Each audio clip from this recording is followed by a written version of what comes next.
Olá, estamos iniciando mais um programa Conhecendo o Ministério Público. O aborto virou um dos assuntos mais discutidos no momento nas redes sociais.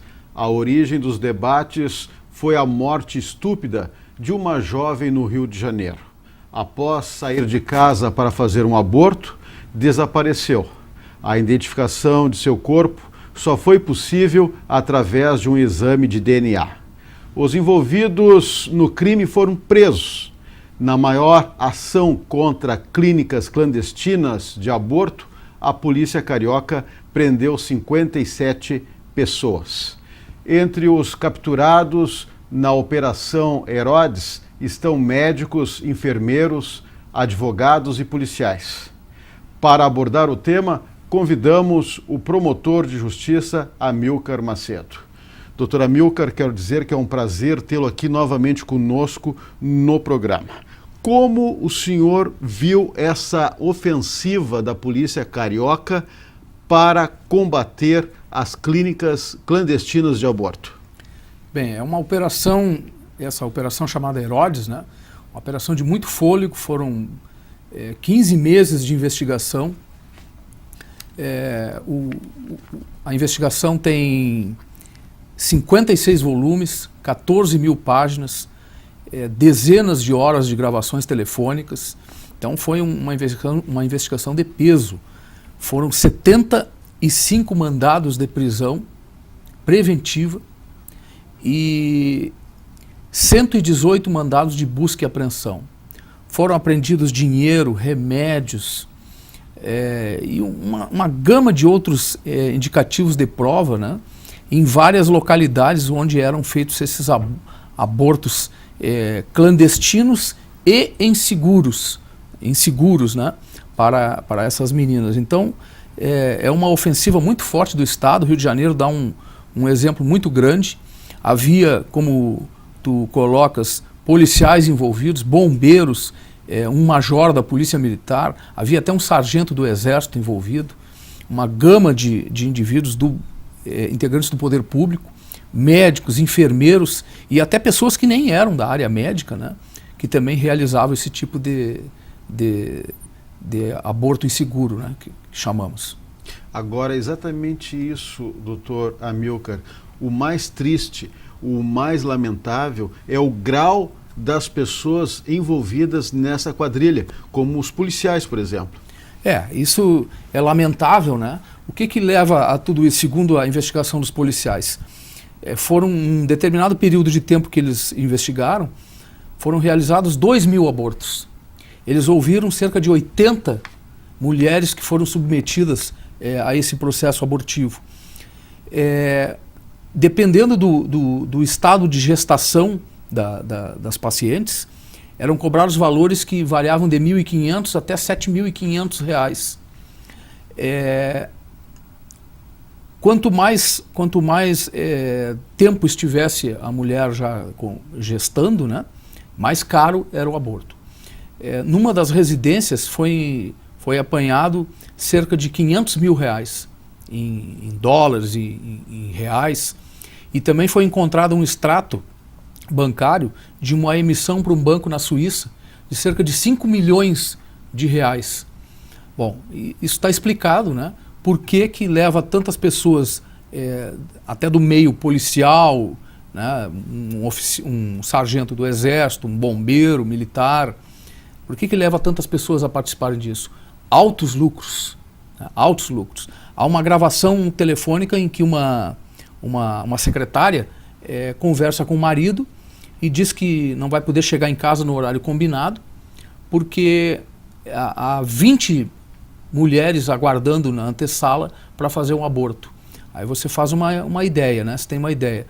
Numa média entre R$ 1.500 e R$ 7.500, se você tirar uma média aí de R$ 4 a R$ 5 mil, só naquele momento ali, né, estaria para ingressar nos cofres da quadrilha mais de R$ 100 mil. Então é muito dinheiro. E quando há muito dinheiro envolvido, né, sempre há nessas organizações criminosas, né, a atividade paralela de algum integrante do Estado. Agora, o que leva uma jovem como Jandira sair de casa pagar um alto preço por um aborto mal feito e ter o fim triste que teve. Além do desespero da pessoa, o que está por trás disso, doutor Amilcar? Marco, no Brasil, quem tem dinheiro faz aborto clandestino. Quem não tem dinheiro faz aborto inseguro. Qual a diferença dos dois, né? O aborto clandestino é aquele realizado por médicos de forma subreptícia, clandestina, propriamente dita, porque o abortamento é proibido. O aborto inseguro é aquele realizado por profissionais não muito bem capacitados, em ambientes suscetíveis de infecções de todo gênero, sem as qualidades de higiene necessárias, né? Este é o chamado aborto inseguro. Bom, o que leva uma menina dessas a fazer isso? Se salvo engano, ela tinha cerca aí de 27 anos. O que leva a isso? Bom, desestrutura, né? O desamparo da família, a própria vergonha, o desaparecimento do suposto pai, né? Não há um amparo do Estado, né? As políticas que o Estado deveria proporcionar, que determina lá o artigo 226, parágrafo 7º da Constituição Federal, que fala do planejamento familiar, paternidade responsável, que compete ao Estado, né, propiciar os recursos educacionais e científicos para tanto, isso é deficiente. Então, essa pessoa se vê em circunstâncias bastante rudimentares em termos de financeiros, né? Às vezes já tem outros filhos, né? Mais filhos para cuidar, não teve uma propriamente dito assim, uma educação para a não concepção, né? Utilização de preservativos, etc. Aí entra nesse desespero, não tem dinheiro, e aí se submete a um aborto inseguro numa clínica dessas aí, né, de beira de estrada, e aí acontece o que aconteceu. Ela provavelmente morreu fazendo esse abortamento, e aí depois desovaram o corpo dela no porta-mala de um carro, ao que tudo indica, queimaram o corpo, né, até para dificultar a identificação do corpo, né. E interessante também que nessa investigação, Marco, foi relatado que as meninas que fazem o aborto, né, e houve até uma menina com 13 anos que fez o aborto, essas supostas clínicas aí, né, elas dão um atendimento posterior depois para essas pessoas, para evitar que elas, tendo um sangramento, tendo alguma infecção, que elas vão até o estabelecimento de saúde oficial do Estado e aí seja detectado lá que elas fizeram um aborto clandestino e identifiquem o local onde foi feito esse abortamento. Então eles dão até uma espécie de pós-operatório para essas meninas, né? Então você vê a sofisticação que é esse tipo de crime. Claro. O aborto é um crime contra a vida, portanto deve ser submetido ao tribunal do júri. Sim, o aborto faz parte ali, vem descrito lá a partir do artigo 124 do Código Penal, os crimes contra a vida, né? Só que tem um detalhe interessante, Marco. No que tange as penas ali, né? O artigo 124 fala que provocar aborto em si mesma, né, ou consentir que outro lhe provoque, pena de detenção de 1 a 3 anos. E o abortamento com consentimento da gestante, que seria praticado pelo profissional, né, a reclusão é de 1 a 4 anos. Esses crimes, com exceção do abortamento sem o consentimento da gestante, nos outros dois crimes, quando há o consentimento da gestante, que na mais das vezes é o que acontece, né, as meninas procuram esses locais clandestinos aí, e inseguros para fazer o abortamento, a pena mínima é de 1 ano. Então o que acontece aqui? É possível se suspender o processo, né, a chamada suspensão condicional do processo. Você coloca lá uma série de medidas, né, que o réu tem que tomar, né, e que ele tem que praticar durante aquele tempo de suspensão do processo, e o processo é suspenso e não vai a julgamento pelo tribunal do júri. Neste caso, me parece que vai ser um pouco diferente, porque se identificou uma gama de abortamentos Então, aí vai para o tribunal do júri pela quantidade de crimes praticados. Aí não vai ser um aborto só, serão vários abortamentos. Mesmo assim, ainda tem aquela questão, né, de se aplicar ali, ou se aplica o concurso material de crimes e se soma as penas, ou se aplica o concurso do crime continuado ali, o concurso formal de crimes, e aí vai ter só um aumento de penas, no que também seria possível, eventualmente, uma suspensão do processo. E há um aumento de pena, se por acaso a gestante venha a falecer ou ficar com uma lesão grave, enfim, aí um aumento de pena. Então, na mais das vezes, não chega aí ao tribunal do júri. Mas quando vai ao tribunal do júri, aí a decisão compete ao conselho de sentença. Aí que eu gostaria de entrar, doutor Amilcar. Diante de fatos concretos, fica muito difícil um promotor de justiça não denunciar a mulher que cometeu o aborto. E aí o conselho de sentença tem a decisão final de condenar ou não essa mulher. E aí entra toda uma situação, as circunstâncias em que o crime foi cometido, entra o histórico da mulher, que também não deixa de ser uma vítima, dependendo do caso. Como fica essa situação, doutora Amilcar? Na verdade, aí nós temos o quê? Uma questão moral versus o direito, né?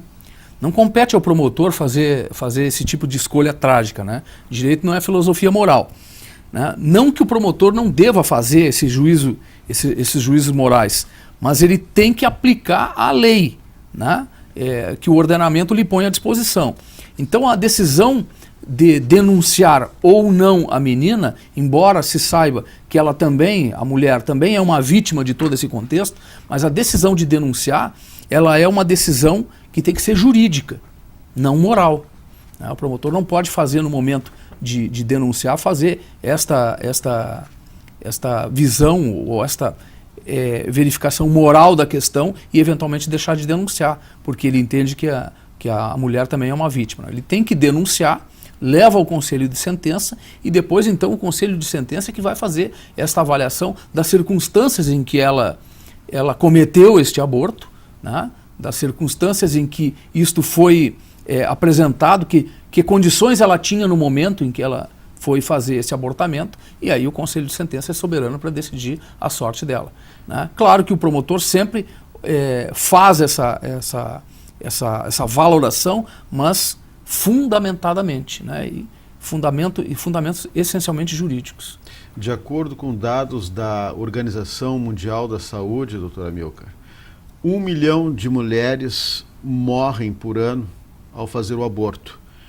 E uma mulher a cada 2 dias também morre vítima dessa prática. O que dizer desses números? Um problema de saúde, um problema para ser considerado de saúde, Marco, ele tem que ter 2 indicadores, né? Ele não pode ser algo raro e ele tem que causar impacto. E o aborto entra exatamente nisso, né? Ele não é raro e causa impacto. Eu tenho dados que eu pesquisei da Organização Mundial de Saúde, né? São realizados cerca de 20 milhões de abortos inseguros no mundo, todo ano. 70 mil mulheres morrem por ano nesses abortamentos. E a maioria em países em desenvolvimento, né? Países que estão em desenvolvimento. Então isso nos leva a uma encruzilhada, assim. Nós temos que discutir esse assunto. Tá? Fundamentalmente a sociedade tem que parar para discutir isso. Os legisladores, né? Os políticos têm que parar para discutir esse assunto. Né? Nós não podemos continuar com um número tamanho desse, ainda que seja em nível mundial, mas de 70 mil mortes de mulheres por ano, fundamentalmente em países que ainda estão em desenvolvimento, como é o caso do Brasil. Que tu bem citaste agora, a cada 2 dias morre uma mulher vítima, né, de um aborto mal feito. Então, uma coisa fica bem claro nisso, nós temos que discutir essa questão, independentemente de dogmas, independentemente de juízos morais, né, de valores que se possam ter, até mesmo religiosos, acerca do abortamento, mas nós temos que discutir, pelo menos isso, né? Nós temos que discutir essa questão. A maioria dos países desenvolvidos são favoráveis à prática do aborto. Mas no Brasil, aqui uma pesquisa do Ibope mostra que 80% dos brasileiros contrário, né? São contra a legalização do aborto. O que acha? O aborto ele foi legalizado em alguns países, por exemplo, como Holanda, Alemanha, Itália, e tiveram uma redução drástica no número de mortes, principalmente no número de mortes de mulheres, né? Porque aí o aborto deixou de ser clandestino e passa a ser legalizado, a mulher vai fazer o abortamento num órgão especializado, né? do sistema público de saúde, no caso. O Uruguai aqui também, Marco, para nós termos uma ideia, né? O Uruguai descriminalizou o abortamento em 2012, né? E experimentou quedas vertiginosas no número de abortos realizados. Eu trouxe alguns números aqui. Entre dezembro de 2012 e maio de 2013, não foi registrada nenhuma morte materna por consequência de aborto. E as interrupções passaram de 33 mil por ano para 4 mil. Isto porque, junto dessa descriminalização, o governo implementou políticas públicas de educação sexual, reprodutiva, planejamento familiar, aquilo que está lá no nosso artigo citado aqui no 227 da Constituição, 226, parágrafo 7º. O uso de métodos anticoncepcionais. Então, me parece o seguinte, Marco, nós teremos aborto, seja ele legalizado ou não, né? Nós continuaremos tendo aborto. Então, a sociedade tem que discutir, apesar desse número verificado pelo Ibope, né, de que 80% são contra o abortamento, nós precisamos discutir o seguinte: se os abortos continuarão acontecendo, independentemente de ser legalizado ou não, aí nós temos que fazer a pergunta: é preferível continuar fazendo abortamentos clandestinos, inseguros, ou nós preferimos fazer o abortamento com um médico num hospital? Isso a sociedade tem que discutir. Pois é, muitos entendem que a proibição ou não do aborto não impedirá que o aborto seja feito, né? Eles são taxativos em dizer que isso é uma questão de saúde pública e que compete ao poder público. Na verdade, assim, nós temos basicamente, né, três visões acerca do abortamento. Aqueles que não concordam de forma alguma com o abortamento, porque entendem que no momento que o espermatozoide fecunda o óvulo, existe ali algo de divino, né? As religiões principalmente pregam isso, né? Que naquele momento ali a alma do ser humano já está ali inserida, então estar-se-ia, né? Matando uma alma, né? Algo divino. Há aqueles que entendem que, do ponto de vista biológico, que até a 12ª semana o sistema nervoso ainda não está formado, então não há atividade mental, seria mais ou menos comparável com aquela situação em que o sujeito tem uma morte cerebral, né? E aí ele resolve doar seus órgãos, porque houve uma morte cerebral. Do ponto de vista biológico, né, seriam semelhantes essas situações. E então entendem que até a 12ª semana, por não haver esse sistema nervoso ali propriamente formado, não haveria, digamos assim, um ser humano propriamente já concebido. Então admitem o abortamento até a 12ª semana. E por fim, há os pragmáticos, né, que entendem exatamente como tu referes aí. Olha, isso é um problema de saúde. Com ou sem proibição, as mulheres vão continuar fazendo abortamento. Então, se elas vão continuar fazendo abortamento, pelo menos que seja em um local seguro, né, que seja com um profissional qualificado, com um médico, com um enfermeiro, com todo o aparato de equipamentos médicos que sejam necessários para isso, né? E não nessas clínicas clandestinas, né? que são inseguras do ponto de vista higiênico. Eu recordo até que o delegado ouvido numa entrevista, o delegado que conduz essa investigação, né, diga-se de passagem, uma investigação muito bem feita, né, com um esforço muito grande da Polícia Civil Carioca, o delegado disse que isso é comparável com um açougue, né, e que estavam matando bezerros, segundo ele. Ele fez mais ou menos essa expressão assim, né? Então isso é uma coisa que choca, né, choca as pessoas. Então eu volto a dizer, Marco, é preciso a sociedade, independentemente de ser contra ou a favor do aborto, e cada um pode ter a sua concepção moral, a sua concepção religiosa, né? Nos Estados Unidos, por exemplo, se discute até se o abortamento não seria um direito fundamental da mulher, né? Da mulher, decidir se terá ou não o filho. Né? A Suprema Corte dos Estados Unidos já enfrentou essa questão, né?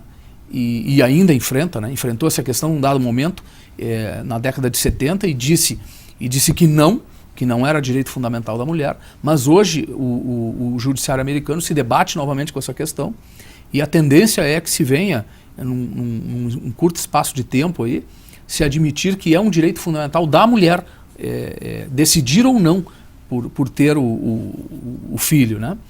Então, me parece o seguinte, eu reputo de suma importância, dadas essas condições em que centenas de meninas e de mulheres se submetem a esse tipo de abortamento em locais inseguros, em clínicas de fundo de quintal, fica a pergunta: o que é preferível, né? Se fazer um aborto seguro ou se continuar fazendo o abortamento dessa maneira? Claro. E como o Ministério Público e as forças de segurança podem atuar para combater o aborto clandestino? Exatamente da mesma maneira como está agindo a Polícia Civil do Rio. Isso é muito difícil? Porque nem o médico que faz o aborto, ou o açougueiro, para usar a expressão do delegado, eles não vão denunciar. A menina ou a mulher que faz o abortamento, ela também não denuncia. Quer dizer, ninguém tem interesse de denunciar. Aí, como eu disse lá no início, quando é que chega ao conhecimento das autoridades? Quando ela é realizado um abortamento desse tipo, de forma clandestina, de forma insegura, vem a ter consequências, né, e procura uma unidade médica do Estado. E aí, chegando ali, o médico que atende verifica que aquilo ali pode ter acontecido um abortamento, e aí então faz a comunicação para as autoridades. Ou então a família, se verificar também, né, que a mulher tem sintomas, está passando mal, deve comunicar às autoridades. Esta é a forma como as autoridades vão ficar sabendo, porque isso é feito na clandestinidade. Claro. O Disque Denúncia é uma boa ferramenta? É uma ótima ferramenta. Né? É uma ótima ferramenta. É a forma mais rápida de se comunicar às autoridades para que nós possamos, então, tomar alguma medida, né, e desencadear esse tipo de operação que fez com muito êxito a Polícia Civil Carioca. Nós estamos chegando ao final do nosso programa, doutora Amilcar, mas o senhor tem ainda um minutinho para suas considerações finais, principalmente para orientar o cidadão que queira procurar o Ministério Público, queira uma ajuda dentro dessa matéria. O cidadão que quiser auxiliar, né, que souber de alguma clínica de abortamento clandestina, que soube por comentários que meninas ou que mulheres estão fazendo abortamentos nesse ou naquele bairro de forma clandestina, ele deve procurar a autoridade, deve procurar a Polícia Civil, a Brigada Militar, a delegacia mais próxima, deve procurar o Ministério Público, né, pelo site do Ministério Público. É muito fácil de encontrar, né, você digita ali numa dessas ferramentas de busca ali, né, Google, uma dessas aí, você digita ali Ministério Público do Rio Grande do Sul, Delegacia de Polícia, aparece ali o endereço, aparece o telefone, né, aparece o número do Disque Denúncia. É importante fazer esse relato para que nós possamos, então, desencadear uma investigação, como foi feita essa do Rio de Janeiro, com ferramentas de inteligência, com escuta telefônica, com monitoramento de campo dessas clínicas, com fotografias, com filmagens, para que se possa fazer uma boa prova, com verificação de contas bancárias, para ter exatamente a prova de que eles ganhavam dinheiro com isso, e efetivamente processar, denunciar, processar e, por fim, prender essas pessoas. Ok, promotor de justiça Amílcar Macedo, mais uma vez eu agradeço a sua participação no programa, a sua gentileza em aceitar o nosso convite. Muito obrigado. Se você tem críticas, sugestões, mande um e-mail. Mande um e-mail para o endereço eletrônico que está na tela. Lembramos também que esse programa pode ser revisto em nosso canal no YouTube. Na próxima semana voltaremos com mais um assunto de interesse da sociedade no programa Conhecendo o Ministério Público. Até lá!